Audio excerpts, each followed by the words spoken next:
Everyone, welcome to all of you. This is Anju Maurya और आज के इस वीडियो लेक्चर में हम आपको एक बहुत बेहतरीन टॉपिक और उसमें डिफरेंसेस बताने जा रहे हैं, जो कि है टाइप्स ऑफ डीएनए। देखिए, हमें पता है कि स्टिल जो हम लोग डीएनए पढ़ते हैं वो दो तरीके का होता है। एक राइट हैंडेड डायरेक्शन या राइट हैंडेड डीएनए और एक जो है लेफ्ट हैंडेड डीएनए होता है। राइट हैंड डीएनए का मतलब उसमें जो ट्विस्टिंग होती है वो क्लॉकवाइज होती है, और लेफ्ट हैंड का मतलब होता है उसमें जो ट्विस्टिंग होती है वो एंटी क्लॉकवाइज होती है। अगर हम बात करें राइट हैंडेड डीएनए की, तो उसमें चार तरीके के डीएनए देखने को मिलते हैं: ए डीएनए, बी डीएनए, सी डीएनए और डी डीएनए। इसमें से बी डीएनए बहुत ज़्यादा कॉमन है, और इसका डबल हेलिकल मॉडल की स्टडी किसने किया था? वॉटसन एंड क्रिक ने किया था 1953 में। ठीक है। और फिर नोबेल प्राइज भी मिला था उन लोगों को 1962 के अंदर। और अगर हम बात करें इसका एक्सरे क्रिस्टेलोग्राफी की हेल्प से इंट्रामोलिक्यूलर स्टडी किसने किया था? तो विल्किंस और फ्रैंकलिन ने किया। डीएनए को सबसे पहले ऑब्जर्व किसने किया था, ये भी हम आपको बता दें। तो डीएनए को सबसे पहले ऑब्जर्व किया था फ्रेडरिक मिशर ने 1959 में, सॉरी 59 में, हाँ।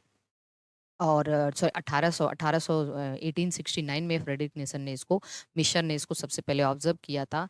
और pus cell of, you can say, nucleus के, मतलब पस सेल के न्यूक्लियस से इसको ऑब्जर्व किया था और इसे न्यूक्लिन नाम दिया था। जैकेरिस ने डीएनए का टर्म दिया था। जैकेरिस करके एक साइंटिस्ट थे जिन्होंने डीएनए टर्म दिया था। ठीक है। अब हम आते हैं, देखते हैं कि राइट हैंडेड और लेफ्ट हैंडेड डीएनए में क्या है। तो सबसे पहले हम थोड़ा सा जेड डीएनए के बारे में आपको बता दें।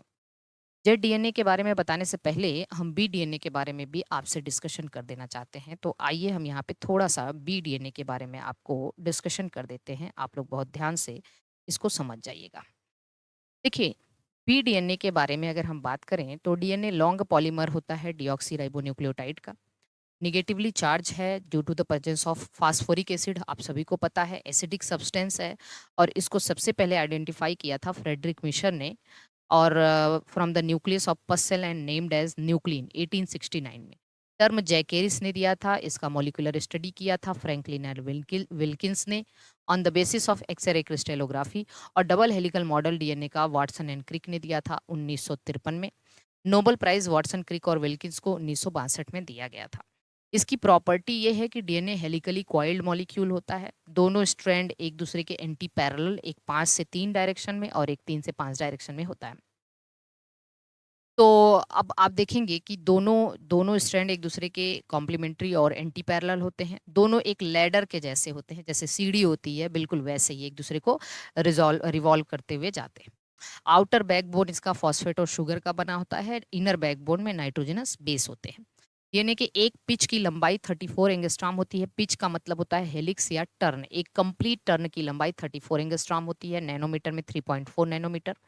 नंबर ऑफ, अगर हम इसका डायग्राम बनाएंगे तो सिंपल सा इसका डायग्राम आपको ऐसे देखने को मिलेगा।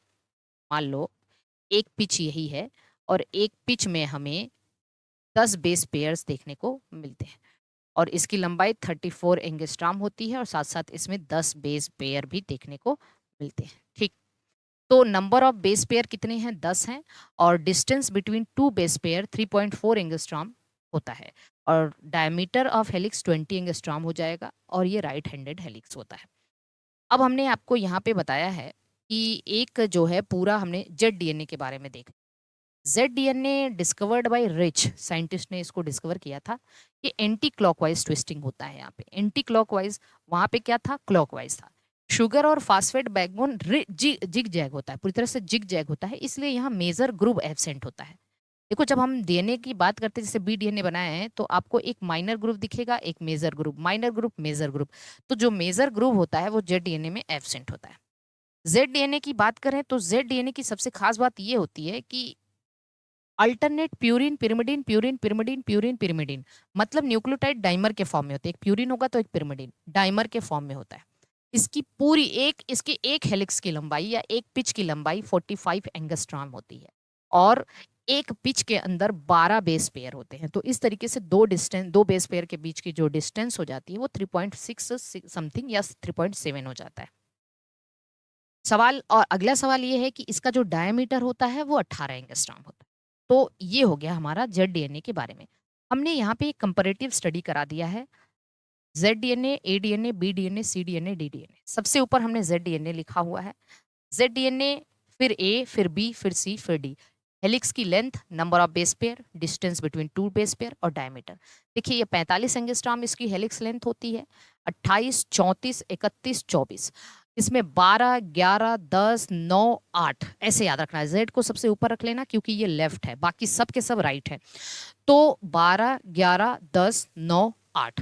और उसके बाद अब आप इसमें से 45/12, 28/11, 34/10, 31/9.33, 24/8 करेंगे तो दो बेस पेयर के बीच की डिस्टेंस आ जाएगी। और डायमीटर 18, 23, 20, 19, 19।